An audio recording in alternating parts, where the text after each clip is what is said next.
All right. All right, I'm pushing all the buttons. I push that button, and I push that button. All the sounds are good. I told you that my friend Sal at work he's like, I really like your podcast, but sometimes I can't hear James so well. That's like the most important part, Larry. I know. I was like, I'll tell him to talk louder. Turn it up. How am I sounding? I'm loud. Yeah, I got you. I got you cranked up. I was like, yeah, good to hear. It's not that big of a deal if you can't hear James. It's only half the podcast. Hi, and welcome to Seattle's #1 comic book podcast. This is the podcast that is dedicated to the first issue of your next favorite comic. I'm Larry. I'm James. Episode 117, Buffy the Vampire Slayer, Classic #1. James. All's fair. All's fair. Yeah, I was pretty close to accidentally getting the season 8 Buffy, which is, I guess it's written by Joss Whedon, which I was pretty impressed by. So I actually, I clicked the Comixology read and opened it up by the time I realized it was the wrong one. So thankfully it was also free. But I didn't realize that was an Eisner winner for like best new comic that year or something. Oh, I didn't realize that either. Yeah, I guess it's a continuation of the TV show after the TV show got canceled. And so since Joss Whedon created that, he also is the writer for the comic. Right. So I'm inspired to check that one out as well. But that's not what we're talking about today. All's Fair is the story that takes place before Buffy the Vampire Slayer first season, based on the television series created by Joss Whedon. Yeah. And I didn't know that when I picked this. Fan? I think so, yeah. I went to one of his workshops and he spoke at one of the comics at a Comic-Con one time, and he was fantastic. He was so funny and he had a gal with him. I can't remember her name, but she was like somebody in this world, and they were both fantastic and really well, like they were funny and I can see and he does so much, you know. Yeah, he does a lot, and like he's one of the names that people who aren't necessarily in the comic world would recognize. So like when I saw that I guess I didn't realize he created Buffy, but it was one of his first things. I'm like, oh, I know that name. So that's always a pull for me to check something out when I recognize a name out of the ether. But before we dive into Buffy the Vampire Slayer, a real quick recent and decent. Whoops. Let's hear it. So recent and decent. Again, I was just I didn't have a whole lot of I pushed a bunch of buttons. What do you got? I got too many. You're so on. I got too many songs going on at one time. Oh. It's like chaos. I can't tell which one's fading and which one's... Okay, everybody calm down. I'll just fade it like that. All right, I faded it. All right, recent and decent. Uncle Scrooge. My First Million, published by IDW with art by Marco Mazzanello and written by Fausto Fitinello. So these are all translated. Is this Scrooge McDuck or is this Scrooge of Christmas Carol? It's Scrooge McDuck. And I'm more interested now. Because although we did read that great, Christmas Carol adaptation, which was one of the best comics I've read for sure. But, a prequel, I don't know how that would work. No, this is Scrooge. This is Scrooge McDuck. Sweet. Disney licensed character. And I don't want to oversell this because it is kind of a niche thing and you kind of have to be in the right mood. And I have to say, after all of last week's terrible going-ons, and I don't mean baseball, I was ready for some fun escapism, and I found it with Uncle Scrooge. He is it's his first time being a millionaire, and he wants to be a millionaire, but he has, and he's got the rights to the mine, and he starts doing his digging. This is the first issue of a 4-part miniseries, and I'm gonna get all 4 because this was very fun. And, he's got a big, a machine that counts his money, and he hasn't quite made it to... He's not at swimming pool level yet. Yeah, he doesn't. He wants to make the Millionaires Club, and he makes it to like 9999999, but he can't make it. But then he gets God, I don't want to spoil it, but I'm gonna spoil it. But you should check it out anyway for the art at least, because like these Italians, they know what they're doing with these ducks. They look great, and He makes the $1 million club when he gets a refund for an axe that he bought, or a pickaxe that he bought, used, and he gets a refund for it for $1. And it puts him over the top. So there's a moral there. Check it out. It's called, Uncle Scrooge, My First Million. It's just came out last week, so you can catch up really easy. Yeah, in a 4-part series, that's pretty easy. I like that, like sometimes people save their first dollar that they made or something like that. But I bet he saved his first... his first million. His first $1 million. Oh, the machine that counts the money is very funny too. It's very funny. And does it talk or something? No, you just sort of throw all the money into it, and it's just, it's kind of hard to describe, but it's just a big hole in the floor that he puts all his money into that, calculates as he's going, and he's like, oh, I'm almost there, and he works really hard, and there's a deadline before he can become a millionaire. It's silly. It's silly escapism fun. I had a blast with it. I always get the duck books.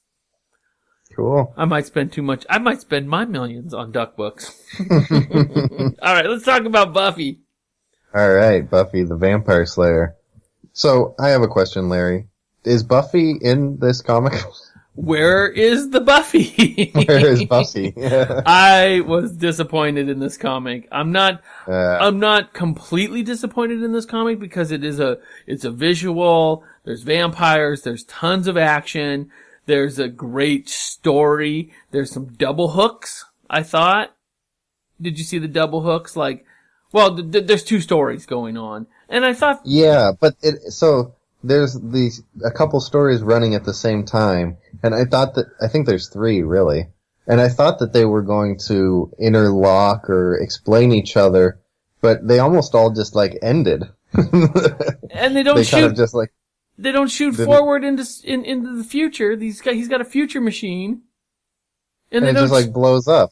It just blows up, and they don't shoot... They don't shoot into the future, and we don't meet Buffy. That's where I thought this was all leading.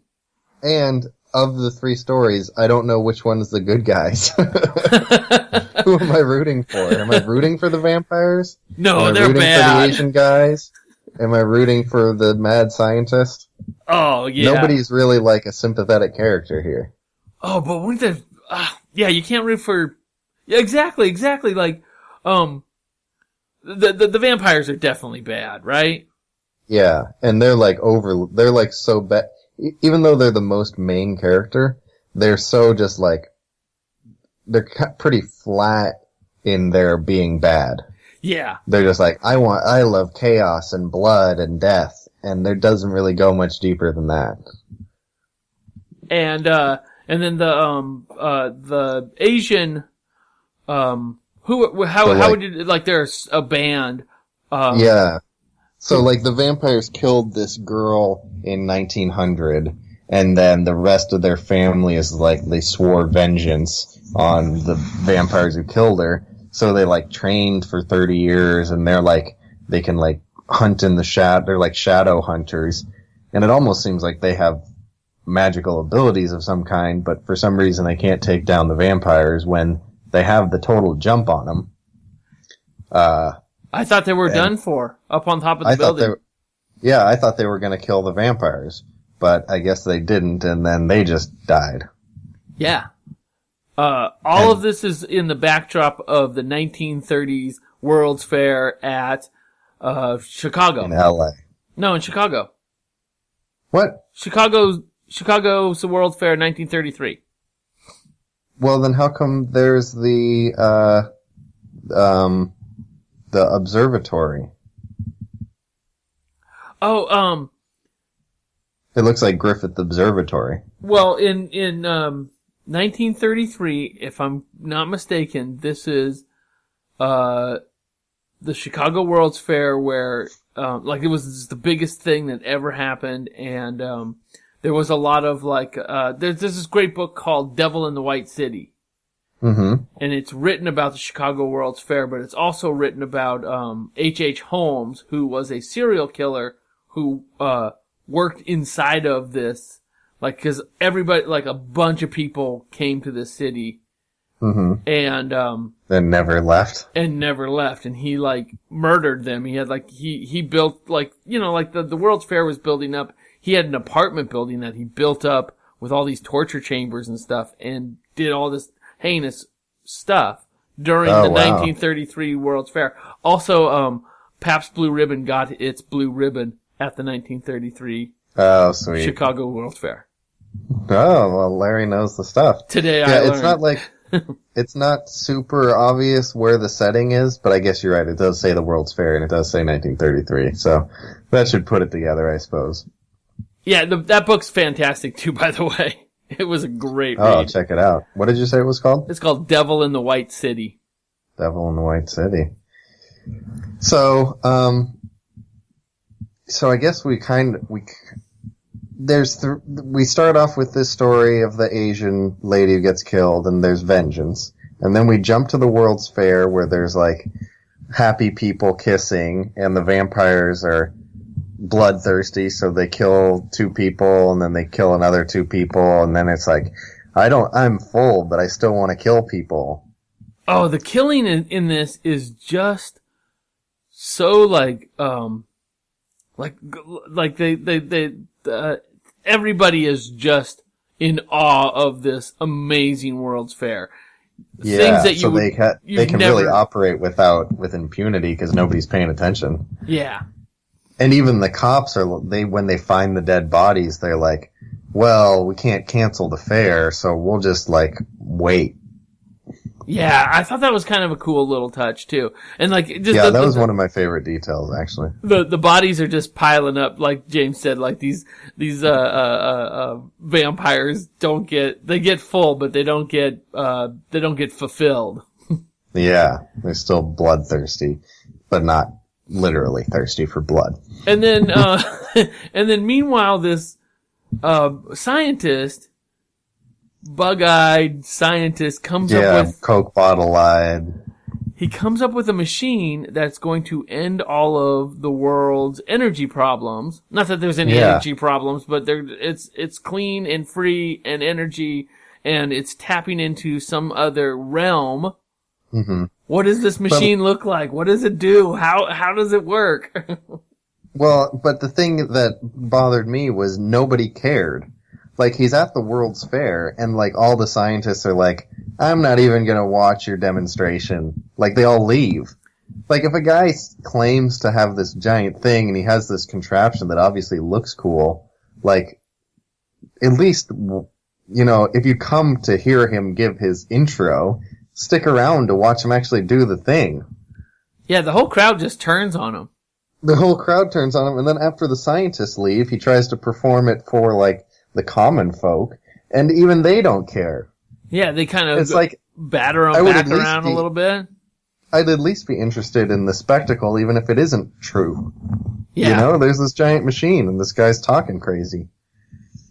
Yeah. But nobody sticks around, so he has to do it for himself. He has to open up this. So I guess the idea is he opens up another dimension and takes the energy from there, but he has to open up a portal, and it's dangerous or crazy or something like that.